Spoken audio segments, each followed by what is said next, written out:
The town hadn't changed much. Rust-stained signboards, pawn-streaked walls, and the slow drawl of ceiling fans in local shops. But there was one corner, a particularly inconspicuous bend in the road where an old barber shop stood, faded and forgotten. That's where she took me. Here, Ma said, without looking at me. I frowned. Here for what? She didn't answer. Just walked in, her sandals slapping against the sun-warmed pavement, her kurta flapping around her ankles. I followed her in, curiosity dragging me like a rope around my neck. The shop smelled like talcum, warm sandalwood, and old shaving cream. There were 2 barber chairs, large, heavy, worn leather. Mirrors with speckled rust at the edges. Steel tools laid out neatly, glinting under a yellowing tube light. One of the chairs was vacant. The barber looked up. He was in his late 50s, with a crisp white shirt and calm hands. No frills. Ma sat in the chair. No hesitation. No small talk. I perched myself on the bench by the wall, still trying to make sense of this. Then she spoke. Sab kuch hata do. Clean shave. 0. Remove everything. Clean shave. 0. The words didn't land, they detonated. I stared at her reflection in the mirror. She didn't blink. Her long black hair, waist length, thick, smooth, was loose today, cascading down her back like a river of night. For years she hadn't let anyone touch it but herself. She oiled it every Sunday. It was part of her identity. Part of mine.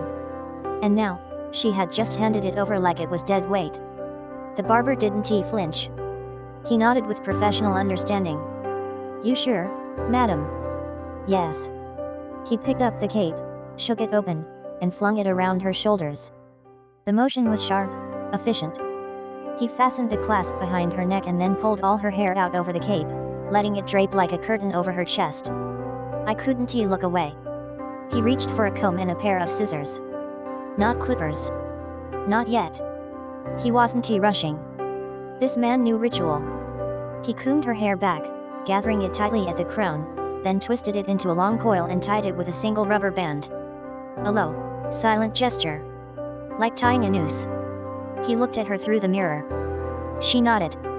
The scissors came up. Snip. The first cut was sickening. The thick coil of hair resisted the blades. He had to force them through. The sound wasn't a snip, it was a crunch. Like snapping into wet bark. The tension broke. The long plate dropped into his hand, lifeless, like a snake with its spine cut. I gasped. Audibly. He set the plate down on the counter with reverence. Then turned back. And began. He gripped the scissors again, running them through the loose, uneven hair that now barely touched her shoulders. No symmetry. No style. Just chaos. He tamed it section by section, cutting through the thick black tufts until her entire head was covered in short, jagged remnants. 4 inches. Then 3. Then 2. The floor around the chair darkened with hair. I sat frozen. Ma, why? She didn't answer. Her eyes were closed. She looked serene. Not a smile. Not a frown. Just peace.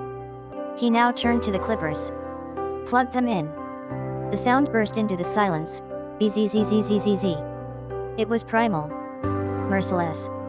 He placed his left hand on top of her head and guided it forward, chin to chest. Then the clippers touched her nape. With a deep, vibrating motion, he pushed the machine upwards through the remaining hair. I watched, slack-jawed, as a clear path of scalp emerged. Pale, untouched. The clippers chewed through the black fuzz, spitting bits of hair onto the cape, her neck, the floor. He moved systematically up the back, then the sides, then over the ears. Each stroke exposed more bare skin. Chandni's thoughts, that's her neck. Her skull. I've never seen it. I've known her for 21 years, and I've never seen her head. The barber adjusted his grip, tilted her head gently to the left, and buzzed over her right temple. The hum of the machine intensified as it passed over the curves of her head. The soft shhh of falling hair was constant. He repeated it on the other side. The chair now looked like a war zone. Hair everywhere. Long locks, short tufts, clumps. Her scalp was nearly bare. Only a dark shadow of stubble remained. Like velvet. Then, the final step. The barber wiped her scalp clean with a hot towel, removing sweat and loose strands. He reached for a razor. Not an electric one, a straight razor, gleaming under the light. He loaded a fresh blade. He applied warm shaving cream onto her scalp with a soft bristled brush, lathering the stubble until it turned white. Then, starting at the crown, he placed the blade flat against her head and scraped forward slow, clean, lethal. Each stroke peeled away the last evidence of hair. A pinkish-white trail appeared behind each movement, like chalk on slate. He worked with patience, wiping the blade, rinsing, reapplying cream where needed. The sound was addictive, a whispering hiss. Skin against steel. Chandni's thoughts, she's being erased. She's letting him erase her. When it was done, her head was gleaming. Smooth. There. Fragile. He wiped her clean, applied a cooling balm, and removed the cape. Ma stepped off the chair like a different woman. No, like her actual self had finally arrived. She walked over to me. Your turn. I blinked. What? She smiled. I'm not forcing. But I see it in your eyes. You're already halfway there. I looked at my reflection. My thick brown hair was a safety net. My identity. My shield. But looking at her at the piece, the power, I felt something break. I stood,